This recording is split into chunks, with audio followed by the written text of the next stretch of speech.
Nos saludamos, buenas tardes y agradezco la presencia virtual de todos ustedes en esta nueva forma de reunión. De alguna manera, este es una especie de revancha contra el virus, porque él nos somete a estos penosos aislamientos, pero bueno, nosotros estamos contestando con actividad y siguiendo con lo que nos propusimos como instituto. Hoy tenemos un tema muy especial para abordar y que lo va a abordar seguramente con su reconocida solvencia el doctor Mario Federici. Se trata del lawfare. Lawfare que no tiene una traducción al español. Hablábamos con la Presidente hoy y no se ha encontrado todavía la palabra para traducirla a nuestro idioma a este fenómeno que está irrumpiendo en la política de una manera muy importante, hasta el punto que hasta el propio Papa, en una reunión con políticos, hizo alusión a él. Criticado por muchos, utilizado por muchos también en diferentes aspectos. Hoy seguramente el doctor Mario Federici nos va a ilustrar sobre él. Algunas normas que ya son prácticamente conocidas por todos ustedes. Después de la exposición del doctor Federici vienen las preguntas. Seguramente van a ser formuladas oralmente a quien va a dirigir el debate de alguna manera, que es nuestra ya conocida colaboradora Anastasia.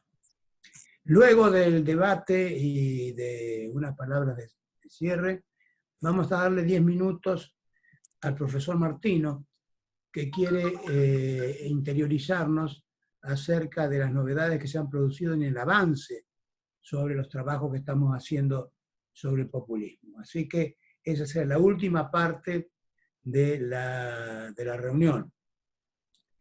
Quiero recordarles que luego de esta reunión, que es de alguna manera anómala porque es el segundo lunes del mes, ya la próxima va a ser en los lunes, el primer lunes, como es habitual del mes de mayo. Así que, doctor Federici, somos todos oídos. Bueno, muchas gracias, doctor Jaunarena. Gracias a todos. Ya nos saludamos con la directora y con el resto de los amigos. Yo le decía al doctor Jaunarena, pero antes de ayer que hablamos por teléfono, que él me decía hay mucha expectativa por su posición. Tengo que confesarles que a partir de ese momento el coronavirus descendió al segundo puesto. Así que les pediría que sigan siendo amigos míos respecto de las expectativas que ponen sobre esta disertación. En particular, si no logro satisfacerlas en la medida de lo que ustedes imaginan que yo sería capaz. Desde ya les anticipo que no voy a entrar en un análisis jurídico pormenorizado, ni tampoco en las casuísticas que dan lugar a la aplicación de esta palabra o este término lawfare. Mi exposición, que es una exposición, un abordaje preliminar, introductorio al tema, si ustedes quieren. Ya han dicho algunas palabras, el doctor Jaunarena ha dicho algunas palabras sobre las dificultades, incluso para significar al término. Bueno, voy a abordarlo desde un plan que diseñé, que espero continuarlo como investigación y que en este momento lo tengo exclusivamente en sus etapas acotadas introductorias. voy a hacer una referencia al origen del término y a las distintas características a que ha dado lugar el desarrollo, digámoslo así, entre comillas, doctrinario, si es que se puede hablar de una doctrina, algunos de lawfare, algunos lo discuten, en el ámbito internacional militar, para en una segunda parte, tal vez sintética, me refiera a los aspectos que hacen al lawfare en América Latina y en particular a la Argentina. Que desde ya les digo que no alcanza, anticipo diría, no alcanza el tema a tener una entidad académica, como algunos sostienen, Roberto Gargarella entre ellos y otros, que dicen este no es un tema que ha logrado entidad académica, sino que es más bien una táctica para salir de aprietes, especialmente refiriéndome a la cuestión latinoamericana, salir de aprietes de algunos liderazgos que han cometido delitos concretos. Bueno, dicho esto, quiero hacer una advertencia también inicial, además de lo que acabo de decir. Tal vez la advertencia sea lo más importante de esta exposición.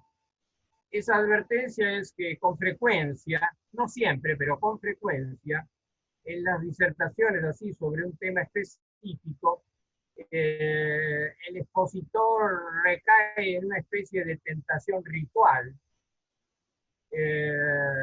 proponiendo comenzar con una definición.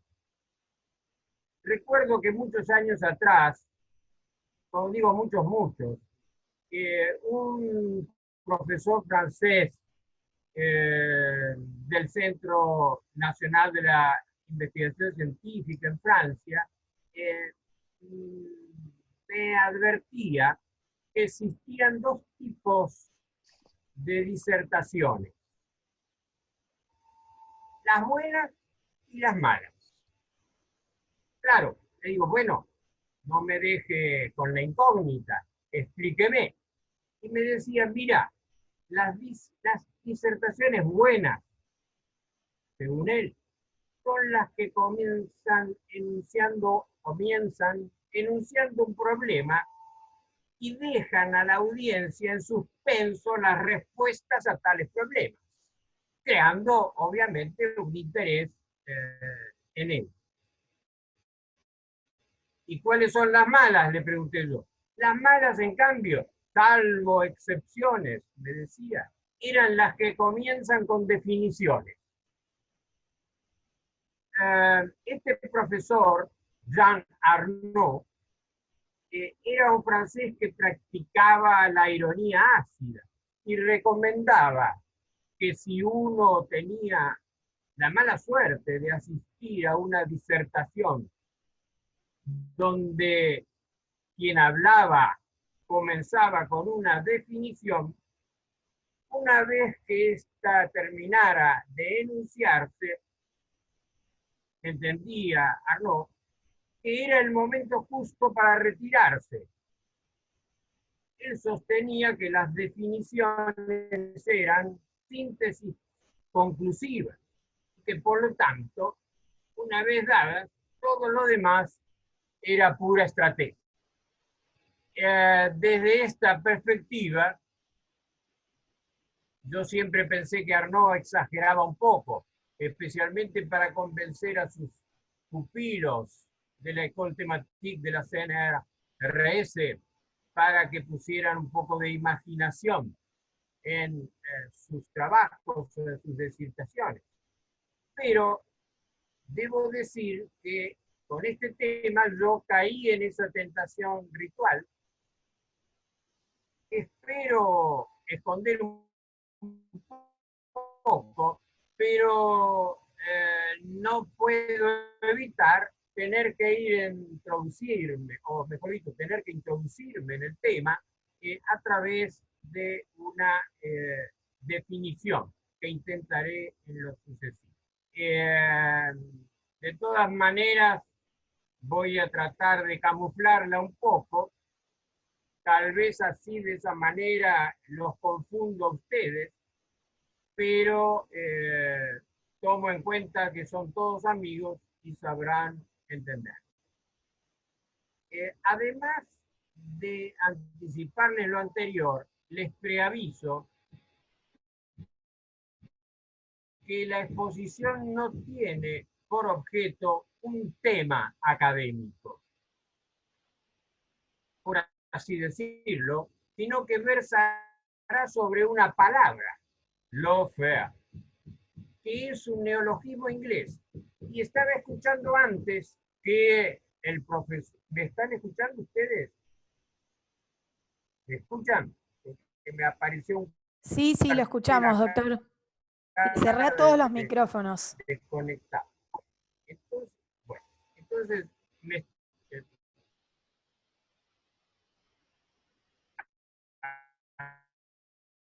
haciendo referencia a que más que un tema tengo una palabra sobre la cual voy a decir algo, estaba precisamente recordando que esta exposición entre la audiencia se estaba hablando, que la palabra todavía no tiene una traducción al español, que es así, pero tampoco la encontré en los diccionarios de habla inglesa. En consecuencia, me encontré ante este problema.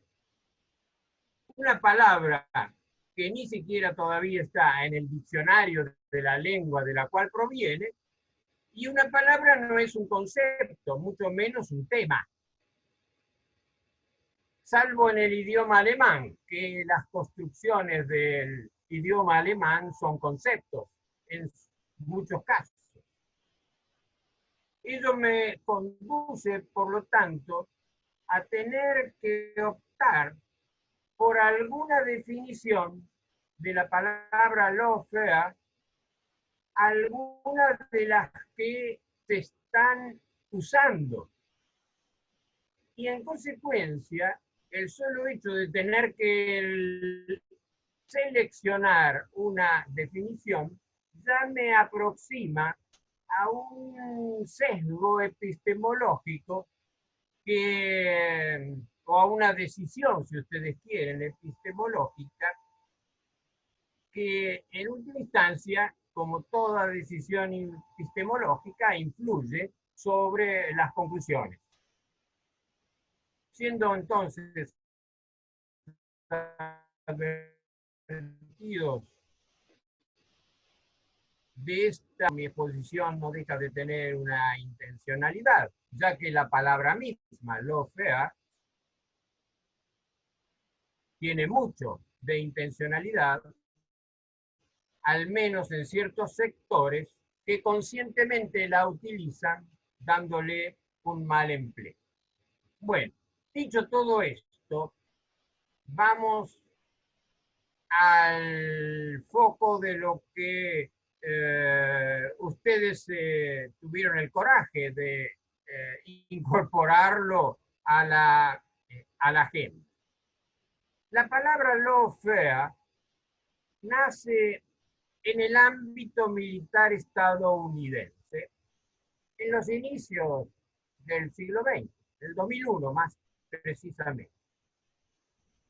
Obviamente se trata de la conjunción, de la combinación de la palabra law and fair. Law, derecho, en inglés law no solamente es ley, sino en sentido amplio abarca el derecho, en sentido más amplio, y fair como acción de guerra. En definitiva, el concepto que surgiría de esta palabra y que estaba en la mente también de su creador, que ahora lo voy a mencionar, estaba aproximado a eso. Así con esta conformación la emplea por primera vez Charles Dunlap, un general norteamericano, en realidad era un general auditor, un asesor jurídico con grado militar, Charles Dunlap, en una conferencia, lo emplea por primera vez en una conferencia en la Universidad de Harvard. Debo señalarles que Dunlap justamente era un asesor jurídico en la Fuerza Aérea Norteamericana.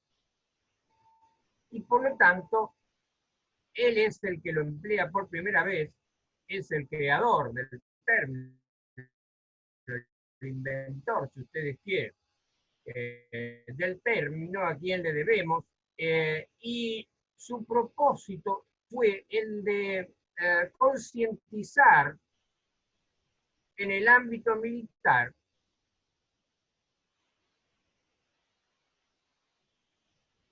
al personal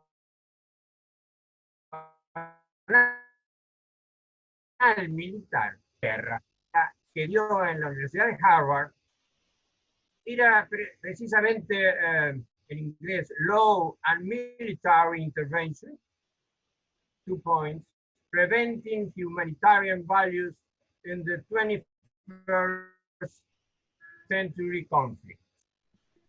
Por lo tanto, aquí tenemos una primera definición originaria del concepto de lawfare, el uso del derecho como arma de guerra. Más tarde, el mismo autor revisó su definición en una publicación en la revista de la Universidad de Yale, el Yale Journal of International Affairs, en 2008, donde reformula su definición originaria y la pone en los siguientes términos. Y voy a citar textualmente. Lawfare es la estrategia del uso del del uso del derecho como sustituto de medios militares tradicionales para alcanzar un objetivo operacional. Es preciso subrayar que lo que Dunlop se proponía, en cierta forma lo dije anteriormente, era la concientización, particularmente en los mandos militares norteamericanos, respecto de la necesidad de incorporar el derecho al planeamiento y toma de decisiones en el ámbito operacional. No lo veo ahora a Piedrabuena, debe de estar en otro bloque de las caritas, pero supongo que esto habrá tenido seguramente contacto con este tema y este autor. Está Piedrabuena. Incorporar el derecho, es decir, no solamente tenerlo como un instrumento exterior al planeamiento militar, sino incorporarlo como formando parte del planeamiento mismo y formando parte de las decisiones en el ámbito operacional militar. Con la salvedad de que Dunlop no le atribuía connotaciones valorativas ajenas al objeto militar. Es decir, para Dunlop, lo confundo con el neumático. Para Dunlop, el derecho sería una herramienta neutral constitutiva del planeamiento y de las acciones militares. Y una herramienta neutral de carácter militar, entonces, que permitiría al personal de las Fuerzas Armadas tomar conciencia de su importancia y necesidad en ese proceso que es el planeamiento y tomas de decisiones operacionales. Así es como lo subraya en En la mencionada publicación de precisamente el título de Lawfare Today, The Perspective, que sería una segunda publicación que hace Dunlap sobre el tema.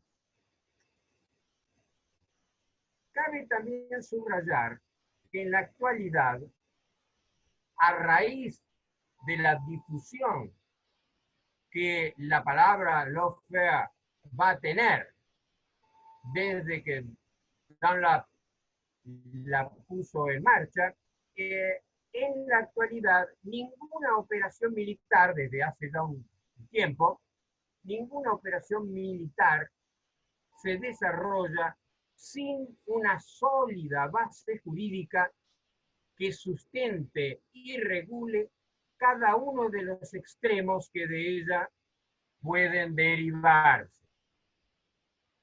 Con este sentido, el vocablo lawfare se populariza en primer lugar entre militares y juristas especializados en temas militares que van difundiendo el término y atribuyéndole un estatus académico en universidades e institutos académicos de estudios militares.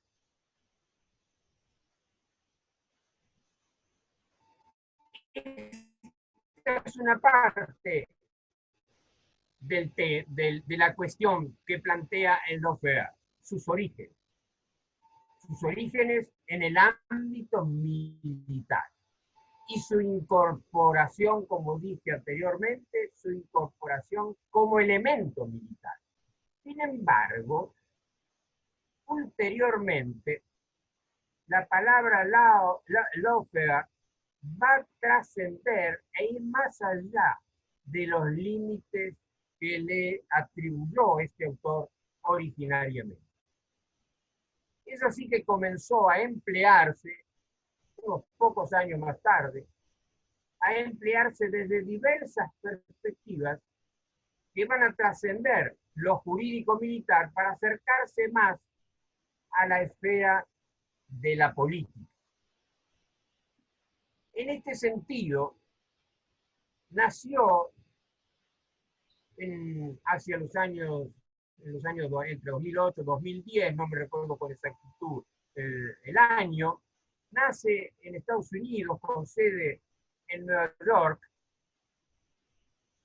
una organización privada denominada The Lawfare Project, que le atribuye a la palabra un significado con connotaciones negativas. Recuerden lo que les dije anteriormente, la palabra lawfare, en el sentido que le atribuía a su creador, Dunlap, era una palabra neutra.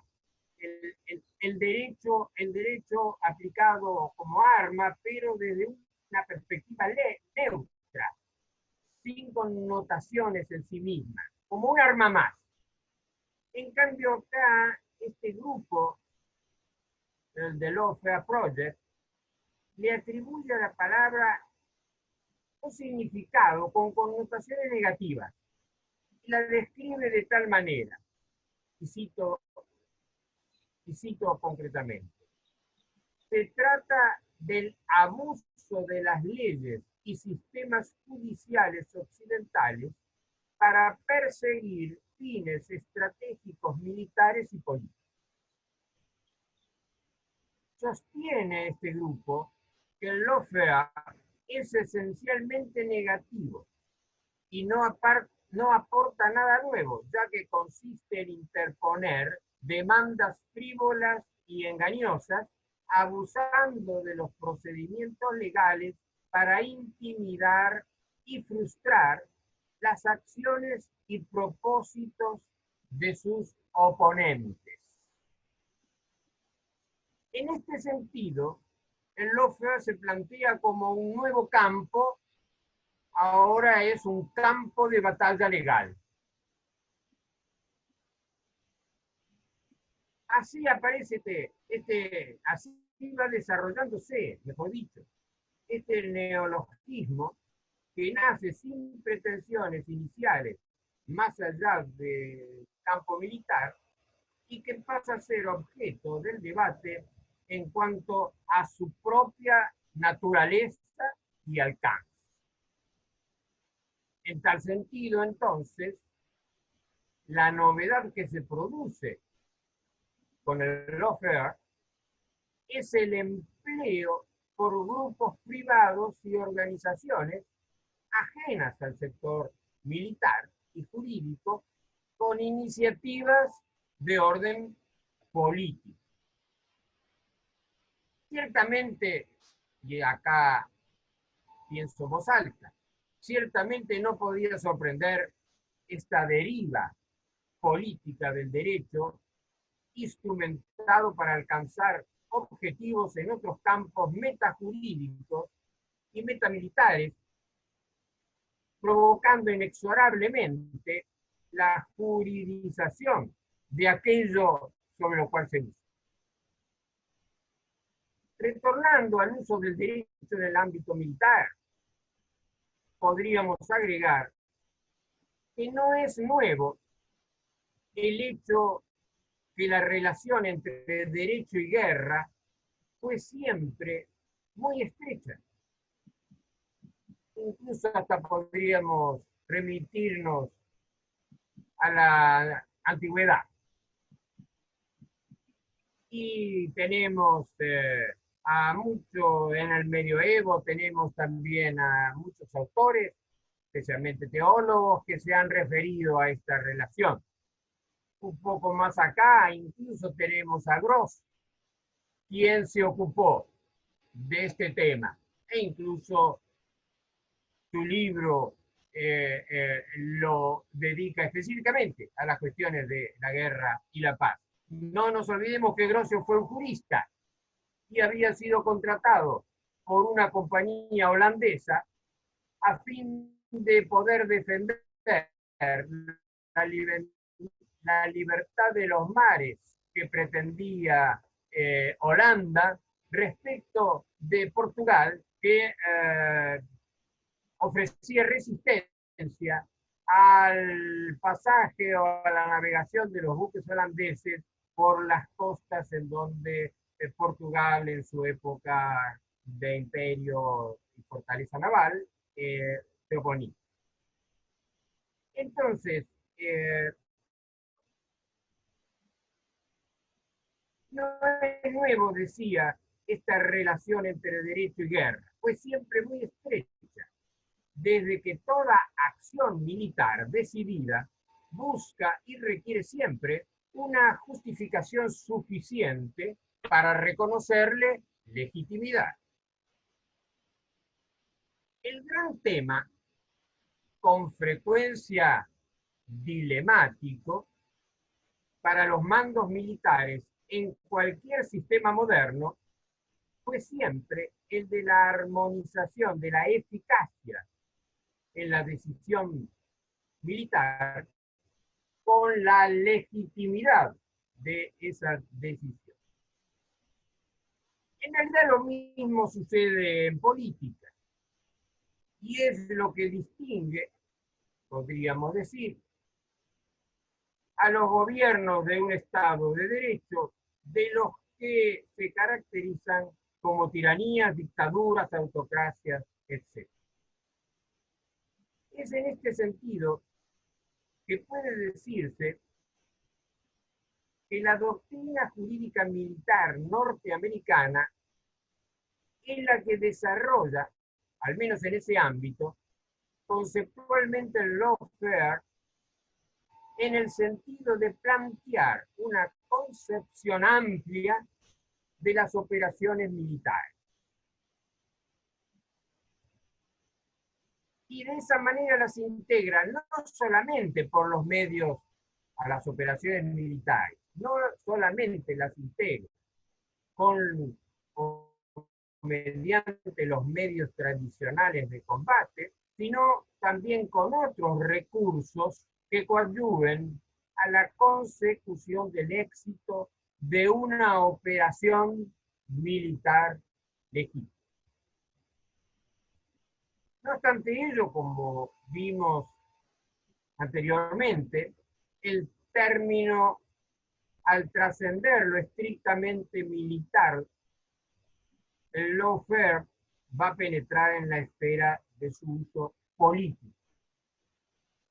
El uso político como supliendo a el uso convencional de la fuerza militar, pero siempre teniendo como actor aún a los estados y o a ciertas organizaciones, en principio vinculadas también con los estados.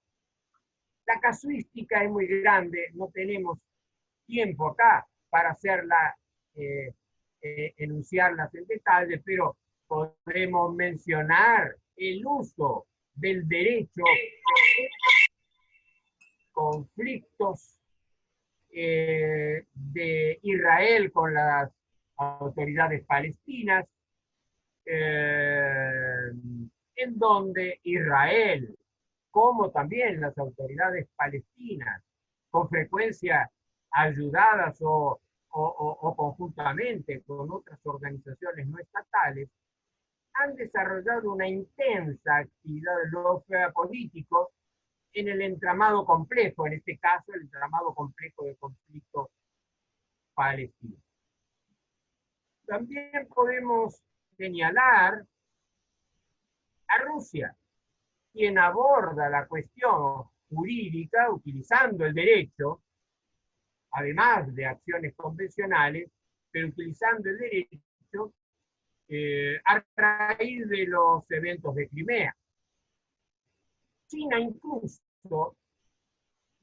en los manuales militares introdujo unas normas en donde ordena la aplicación sin restricciones del empleo del derecho como arma complementaria en los conflictos armados. Es decir, darle una primacía al uso de la herramienta jurídica frente a un conflicto militar.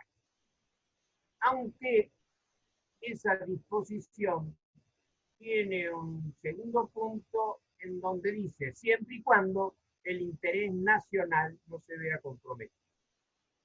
En el caso chino. Es decir, el desarrollo de la doctrina del lawfare en el sentido del uso del derecho como arma, lo podemos, según la doctrina que se va desarrollando, se puede emplear desde dos enfoques. Uno instrumental y otro que va a surgir cuando los actores frente a un litigio se presentan asimetrías respecto de cuál es la actitud frente al derecho de cada uno de ellos. Explico. El lawfare instrumental es el más tradicional, el que estaba en la mente del general Dunlap cuando concibió su palabra y la explicó ya sea en su exposición en Harvard como en su libro que ya mencionamos, y que era incorporar al derecho en el proceso de planeamiento como un arma más. En cambio, en el segundo caso, es interesante porque el lawfare va a comenzar a ser aplicado cuando uno de los actores en conflicto es asimétrico en cuanto a su comportamiento respecto a las obligaciones del derecho. Y en consecuencia, en este sentido, lo voy a ejemplificar. Hay países como Estados Unidos u otros países o potencias occidentales en donde la obligación por la observación y respeto de la legislación, en particular del derecho internacional humanitario, es un aspecto insolayable. Mientras que para otros países, esta cuestión, especialmente organizaciones guerrilleras u otros países que no tienen una actitud de compromiso de la misma entidad que las mencionadas anteriormente, van a aprovechar esta asimetría como arma de guerra, en el sentido de poner a su adversario, en términos militares, poner a su enemigo en condiciones tales de inoperatividad, porque accionar contra ellos implicaría necesariamente vulnerar cuestiones de derecho internacional humanitario. Un ejemplo típico y seguramente conocido por muchos de ustedes son ciertas organizaciones terroristas que organizan sus infraestructuras en los ámbitos urbanos muy poblados, incluso utilizando como depósitos de armamentos y de diferente material bélico en templos, escuelas, hospitales. Y obviamente este planteo pone en un dilema al adversario comprometido con las consecuencias de una acción militar. Frente a lo cual, la conclusión, frente a lo cual, el actor más débil, al usar este tipo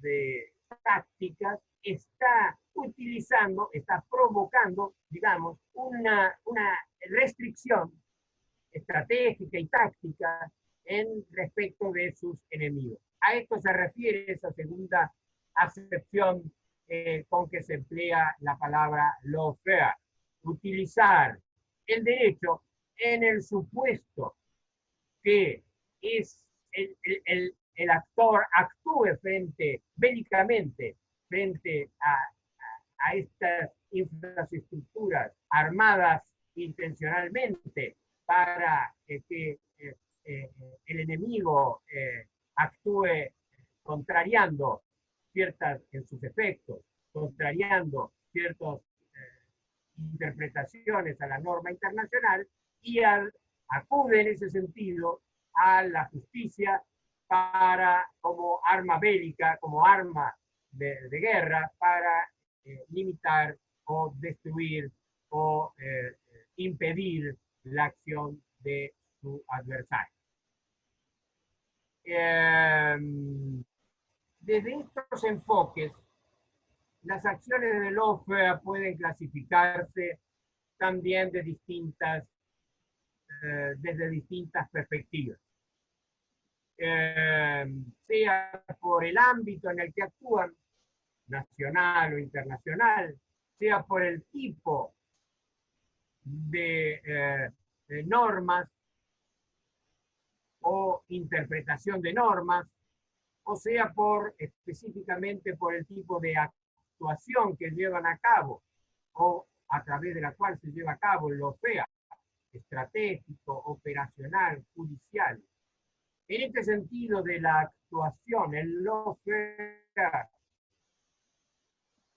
en cuanto a lo que se refiere a la actuación, esto tiene mucho interés para los mandos militares, precisamente, y vinculado con lo que les dije anteriormente, o describí anteriormente, tiene mucho interés para los mandos militares ante los riesgos de acusaciones frente a los organismos internacionales. La casuística también acá es enorme en cuanto al uso del derecho en este sentido por parte de los países y organizaciones. ¿Cuánto me queda? El lawfare en América Latina. El término es rescatado, espero que haya quedado claro el tema, la descripción de la primera parte, tal vez me extendí más de lo que había pensado, pero creo que era necesario plantearla como para entender los antecedentes y el origen de esta palabra, que va desarrollándose, aún todavía no es un tema desde el punto de vista académico, pero que está desarrollando doctrinas en distintas disciplinas. Todavía no es una doctrina jurídica, todavía no es una doctrina en el campo de la política, pero está dando pasos acelerados por su empleo como táctica o estrategia, también desde los procedimientos judiciales o desde las tácticas o comunicación y procedimientos políticos para debilitar el crédito del adversario político. El término, decía, es rescatado en América Latina, pero con un sentido diverso.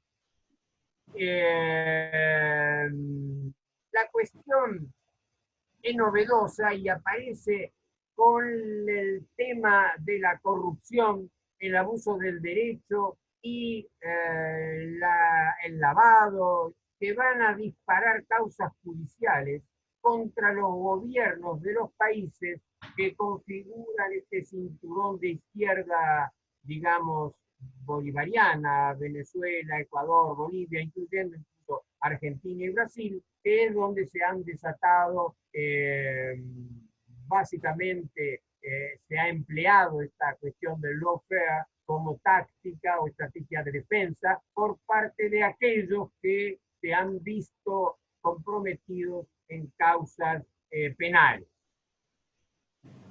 Aunque los procesos judiciales contra los funcionarios de esos gobiernos en muchos casos se iniciaron durante el ejercicio del gobierno, el ejercicio del poder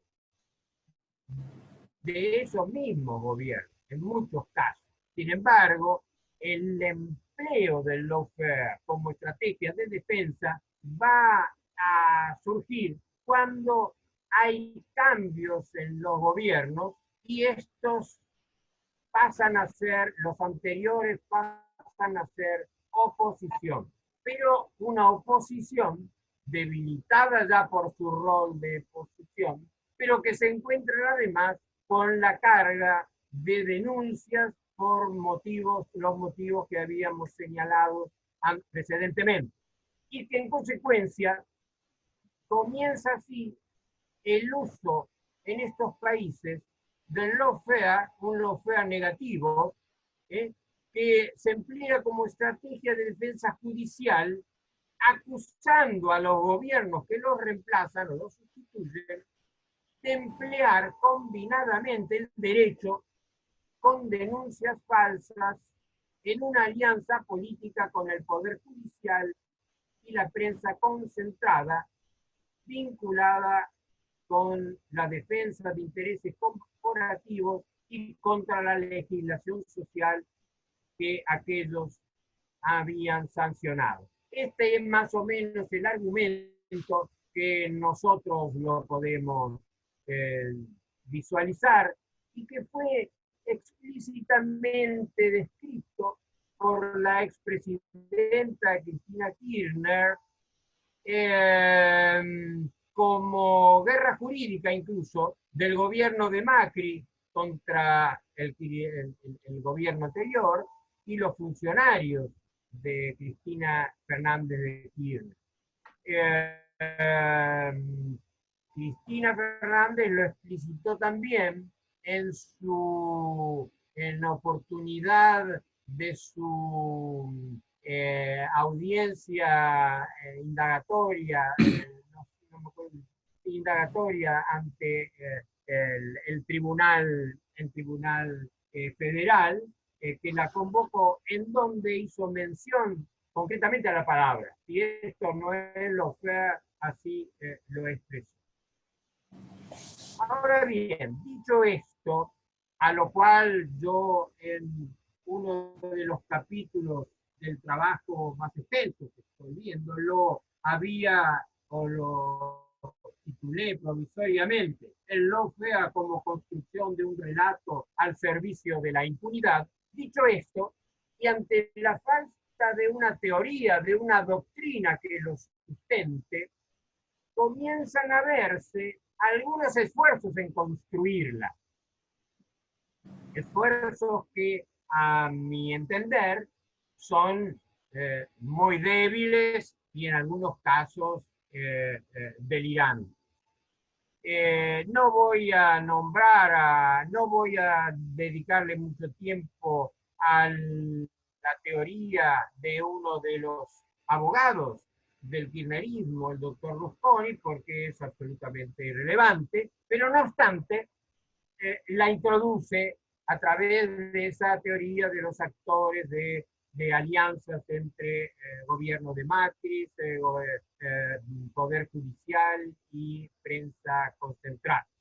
El año pasado, y con esto ya voy llegando al final, con esta referencia, el año pasado se publicó, apareció en las librerías, un libro que es obvio que fue escrito muy rápidamente, escrito por Rafael Bielsa y Pedro Peretti, que precisamente su título es Lawfare, pero es interesante el subtítulo: un siglo de difamación y corrupción, el lawfare desde el grito de Alcorta hasta hoy.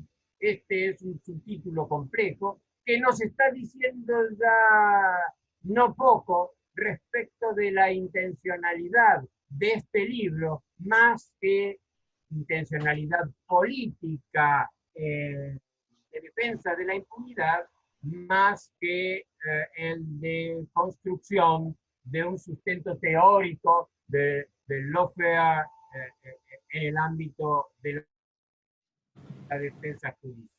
En este libro, los autores revisitan la historia argentina desde la década de 1910, del cumplimiento del primer centenario, y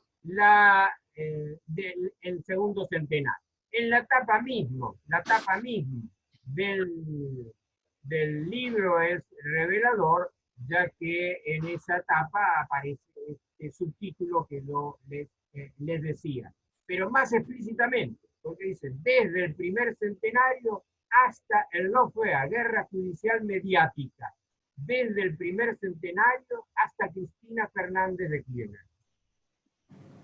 Ellos describen diversos episodios de la historia nacional, pero acomodados a su idea, para ilustrar lo que sostienen que fueron imputaciones falsas de delitos inexistentes y que tienen en común la finalidad de lesionar la honra de los denunciados con mentiras, difamación y estigmación, adulterando los hechos para cultivar la posverdad. Así, este es el término empleado en el libro.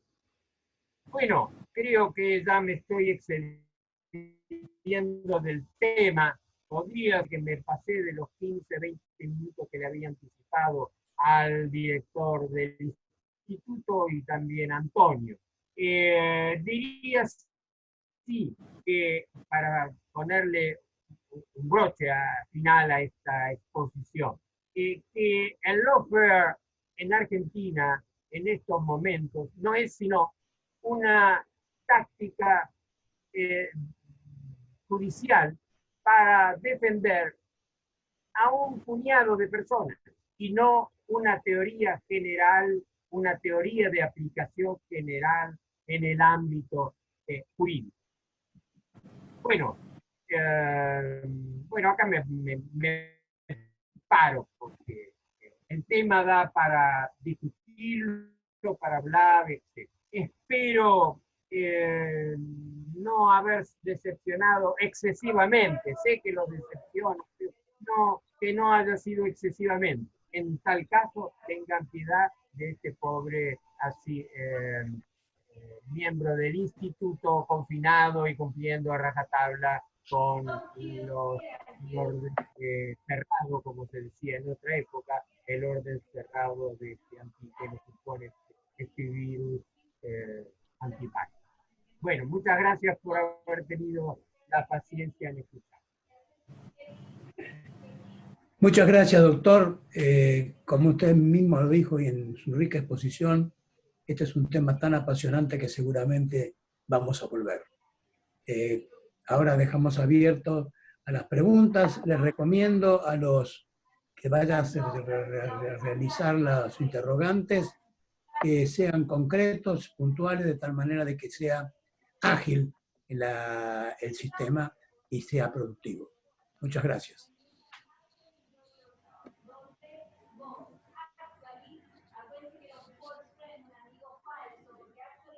En el libro de Bielsa, ¿qué es lo que más te ha impresionado? La pregunta está dirigida a mí. Sí, tú eres el expositor. El libro de Bielsa, lo que a mí me impresionó, un poco lo mencioné, es que se publicó, se construyó como una obra de teoría penal. Y la lectura de ese libro, por lo menos desde mi perspectiva, está muy lejos de construir una teoría jurídica, de constituir una teoría jurídica. Es simplemente diría, un apresurado relato que toma incluso distorsionando hechos históricos, pero que los acomoda aún como preparando, digamos, tomando así hechos de la realidad, obviamente, pero acomodándolos a una finalidad muy concreta, que es la de, digamos, dar un soporte a estas denuncias que se están haciendo, denuncias respecto de las denuncias que se les han hecho a ciertos funcionarios del gobierno precedente y que si ustedes se ponen a analizar en detalle estas denuncias de lawfare, apelando al lawfare, pero a un lawfare que no tiene nada que ver con la idea del lawfare.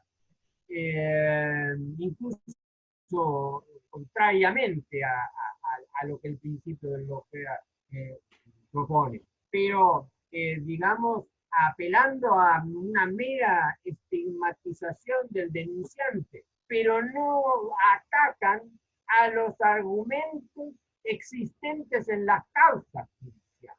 Conversando sobre estos temas acá, precisamente estábamos hablando estas denuncias de lawfare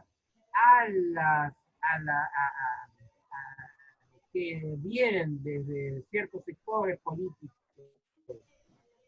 del kirchnerismo básicamente, no atacan a los argumentos jurídicos de las causas, sino que atacan a una combinación, podríamos llamarla, no sé si me equivoco, Praga está acá y a lo mejor me puede corregir, como una especie de fenómeno sociológico en el cual lo político con los medios de comunicación y con el Poder Judicial han armado una trama que lleva a lo que sería, digamos, un complot contra del gobierno anterior respecto del gobierno de Cristina Fernández de Kirchner, el gobierno de Macri contra el gobierno de...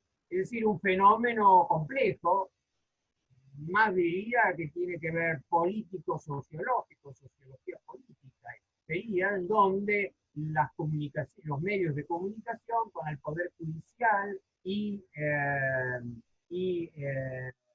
incluso agregando a las agencias de inteligencia, la agencia de inteligencia, bueno, han armado estas denuncias. ¿no es cierto? Eso es básicamente lo que yo veo en ese libro, pero que no es que lo vea, que se lee explícitamente, porque el libro no lo esconde, esto lo dice explícitamente, hace referencia a esas causas penales. No sé si respondí, entonces. Sí, sí, sí, gracias. Muchas gracias.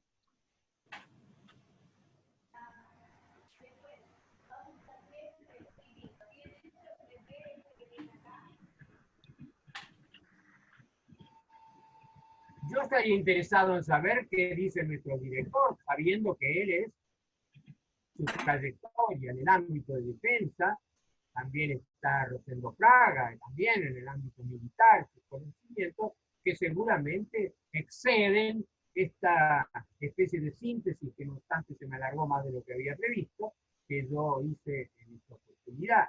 Que creo que podría tal vez complementarlo, ¿no? Gracias. No estoy tirando la pelota, ¿eh?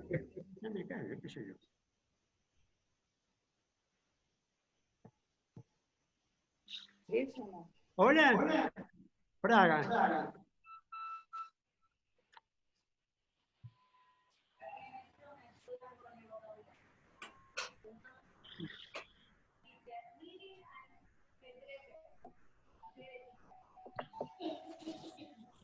Es curioso porque todos tienen los micrófonos abiertos. Veo que algunos intentan hablar, pero ninguno habla. Santiago.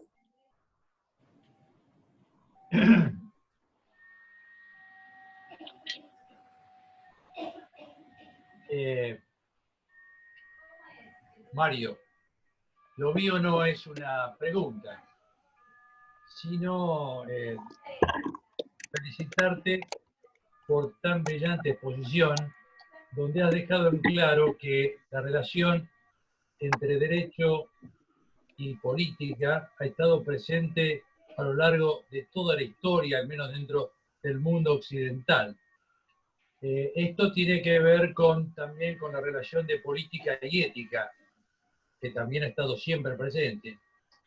Y has marcado muy bien que el desarrollo surge en los Estados Unidos como una necesidad ante el conflicto moderno, donde la ética y la política se rompen a veces de manera manifiesta. Mientras que vos hablabas, encontré este libro, In Retrospect, de Robert McNamara, donde esto queda sus lecciones elementales y sobre los principios de la guerra, donde daría lugar a esa necesidad, vuelvo a repetir, en la arena internacional con el rol protagónico de los Estados Unidos de Norteamérica en función de las polaridades. Después el tema comienza a apropiarse de estos lares, como bien has marcado vos, abandonando la naturaleza inicial, donde vemos claramente que se sale de esa relación entre la política y la guerra, que en realidad recordemos que la guerra es un hecho político, y donde se baja o nos dirigimos hacia lo que consideraríamos, que presentaste muy bien, como la baja política, en donde se ven afectados por intereses particulares los tres poderes del Estado. Bueno, me parece que ha sido sumamente claro y en realidad soy un orador y seguramente estaría muy contento de escucharte, tu antiguo profesor en París. Gracias. No sé si dije el nombre, pero todo el país se llamaba, falleció lamentablemente, era Jean Arnaud, precisamente un jurista y sociólogo que era muy ácido y nos apretaba mucho en cuestiones metodológicas, no podía ser de otra manera, pero siempre fui un poco rebelde, nunca entendí cuando llegué por primera vez a Francia y haciendo algunos estudios de posgrado, nunca logré compenetrarme en ese énfasis por lo metodológico que ponían los franceses. Tardé más de un año en comprender la técnica de organización de la información. Todavía tengo que decir que tengo mucho que aprender de esos grandes metodólogos que son los franceses, incluso para discernir pensamientos simples, pero lo organizan de tal manera que es difícil entablar una discusión con ellos y ganarlos. Pero bueno.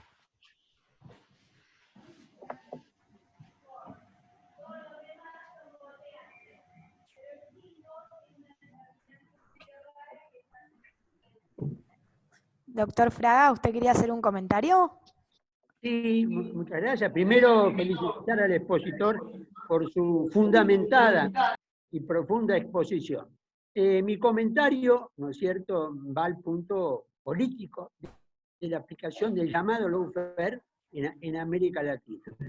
Así como hay un libro de Bielsa, hay una película que se llama América Latina Despierta, dirigida por el actual ministro de Educación, Nicolás Trot, donde desarrolla toda la teoría del lawfare, llamándolo exactamente el lawfare. Él pone como víctimas del lawfare precisamente al expresidente Lula de Brasil, al expresidente Dilma Rousseff, ¿no es cierto?, también de Brasil, al obispo Lugo en Paraguay, a Cristina Fernández de Kirchner en Argentina y al ex vicepresidente Correa de Ecuador. Estos son específicamente los casos que toma Trota en su película para fundamentar.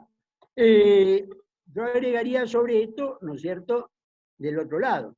Es decir, cualquier presidente de centro-derecha que haya sido destituido o haya tenido que renunciar por procesos judiciales, nombremos solamente el caso de Perú, que tiene, ¿no es cierto?, es decir, 4 presidentes en esa situación, para ellos no entran en lawfare.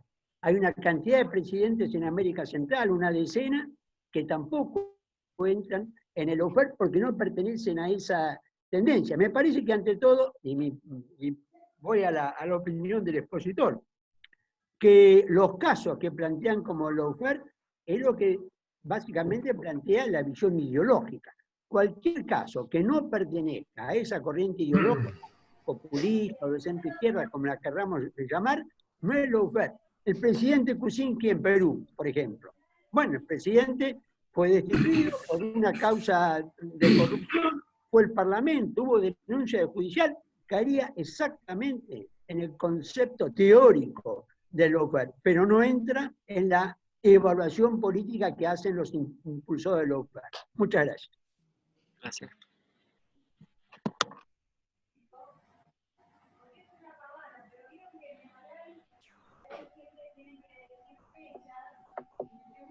¿Alguien más quiere hacer alguna pregunta o comentario?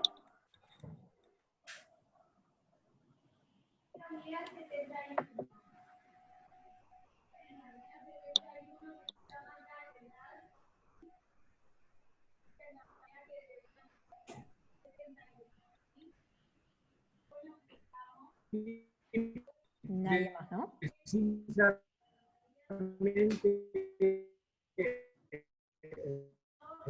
no sé si esto se terminó, confirmando lo que acaba de estar Rosendo Fraga, precisamente es así, hay un sustento ideológico detrás de la aplicación del lawfare en Latinoamérica. Yo hablaba de este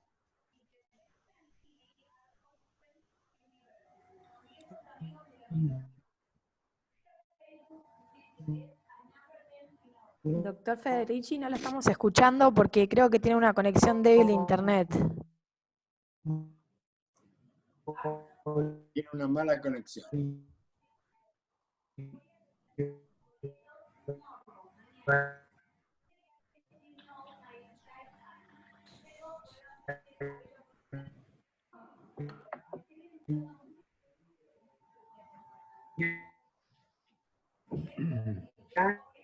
Y no me atreví a incluir a Brasil y a Argentina.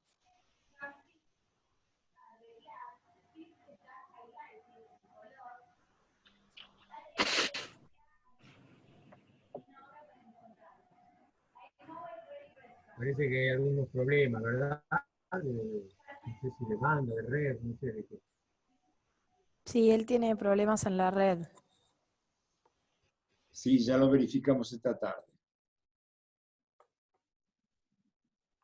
¿Soy yo el que tiene problemas? Sí, no se escuchó su último comentario porque justo se cortó la conexión. No sé si lo quiere volver a repetir o...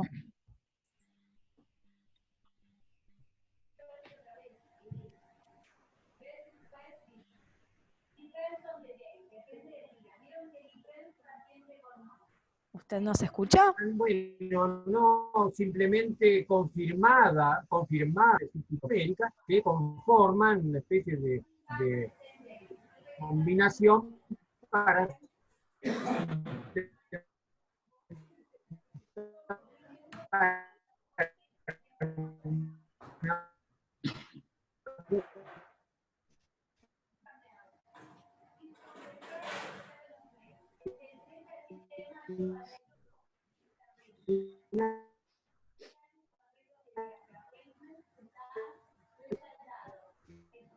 Tiene una conexión inestable.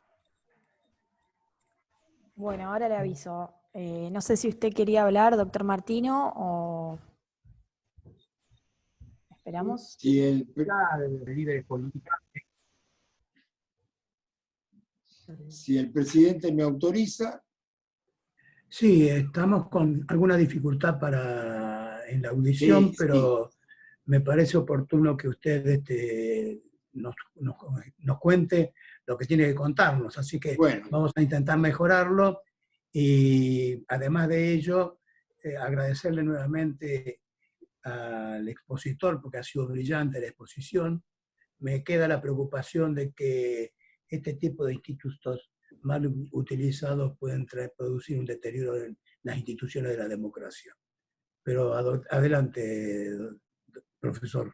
bueno, yo quería brevemente exponer el tema de la investigación que estamos llevando adelante en materia de populismo. Yo preparé una presentación que espero poder mostrar.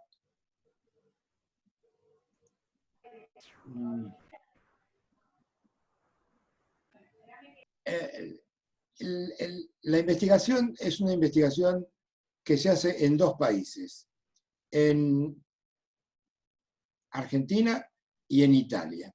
Y justamente se trata del populismo tanto en Argentina cuanto en Italia en este momento. Y en particular la idea de ver cómo, perdón, porque, bueno, ahora me fui yo.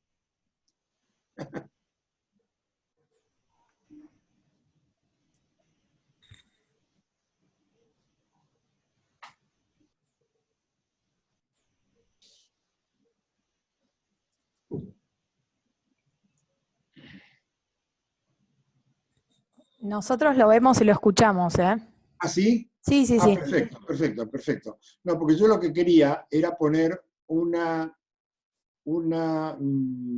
presentación que había hecho, pero tengo dificultades. Bueno, lo haremos la próxima vez. La investigación tiene una parte en Argentina y una parte significativa es el instituto, nuestro instituto, donde hay varios contribuyentes. En la otra parte que interviene también es la Facultad de Derecho en la Cátedra de Sociología Zuleta Puseiro y la Universidad del Salvador en una de los departamentos. Por el lado italiano tenemos Roma 3 que está trabajando Sergio Salvatore en una representación del populismo en Italia, sobre todo desde el punto de vista de la sociedad. Esta es nuestra perspectiva. La Universidad de Calabria, donde van a ver el populismo en los partidos europeos, y en la Universidad de Pisa, donde se va a hacer una reconstrucción desde el Homo Qualunque hasta nuestros días. Todos ustedes saben cómo es la organización de esta investigación. Las novedades son dos. La primera, que ya tenemos editor. El editor es Astrea. Y lo primero que nos pidió, como es normal, es cuántas páginas vamos a hacer. Así que yo le traslado a ustedes la pregunta y es que vayan calculando cuántas páginas. La segunda era cuándo publicarlo. Yo había pensado en publicarlo antes del Congreso Mundial de Lisboa. Pero ahora estoy dudando, es decir, no tengo noticias concretas, pero estoy dudando de que el Congreso de Lisboa, el Mundial de Lisboa, se haga efectivamente a fines de julio, como estaba previsto. Según los cálculos que muchos hacen, es probablemente no. De cualquier manera, si nosotros pudiéramos tener una primera aproximación para fines de junio, sería una gran cosa, porque entonces haríamos una primera publicación virtual y después la publicación en papel. Esto tiene un solo inconveniente, y es que la parte más interesante de nuestra investigación es la investigación de campo, la que van a hacer Sergio Salvatore en Italia y Zuleta Puseiro en Argentina. Pero mientras dure la pandemia, no se pueden hacer investigaciones de campo. Así que ahí tendremos que decidir si vale la pena publicar antes o esperar a que se hagan estos dos trabajos y entonces hacer la publicación probablemente en el mes de julio. ¿Anastasia? Sí, doctor. Sí, Agustino. Sí, Sí. adelante. Antonio, el Congreso fue suspendido para el 2021. Ya se suspendió. Ya el Congreso de la IFSA está suspendido para 2021. Lo cual evidentemente modificará a lo mejor la agenda del 2022 acá en Buenos Aires, no sé, pero yo lo corroboré esto, me mandaron creo que una nota, no sé cómo fue. Señor Leiras también debe saberlo, porque creo que algo... Sí, a mí también, porque yo exponía ahí, y a mí también. Bueno, yo expongo, pero todavía no me notificaron nada. De cualquier manera.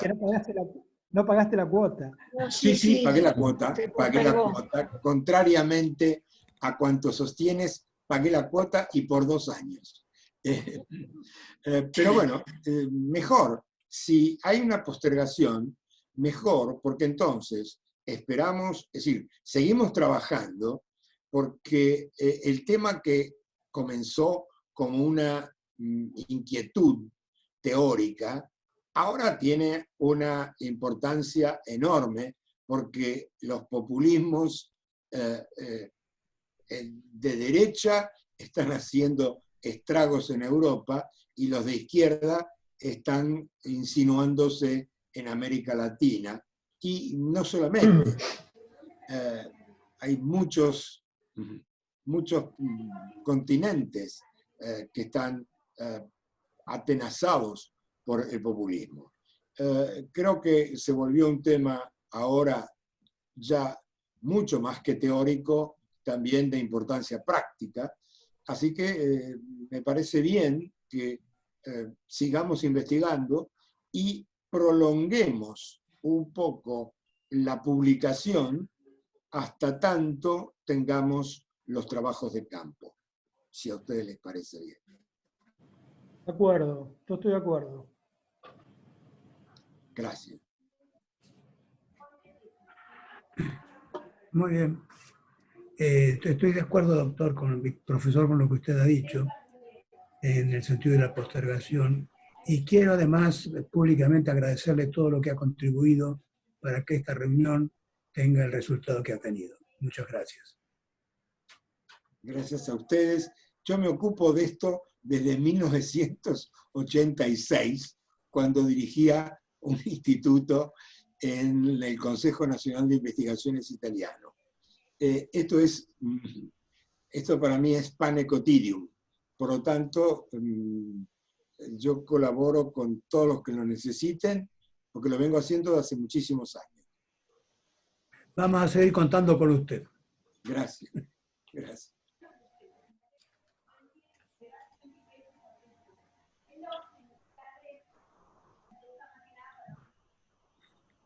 ¿Estamos por finalizada la reunión, doctor? Sí, muchas gracias a todos los participantes y convocados para la próxima, el primer lunes del mes próximo. Pienso que todavía vamos a estar con este sistema. Pienso. Sí. Buenas noches. Buenas noches. Buenas noches. Buenas noches a todos y muchas gracias. Buenas noches. A los invitados. Buenas noches. Muchas gracias. Buenas noches. Buenas noches. Buenas noches. Buenas noches.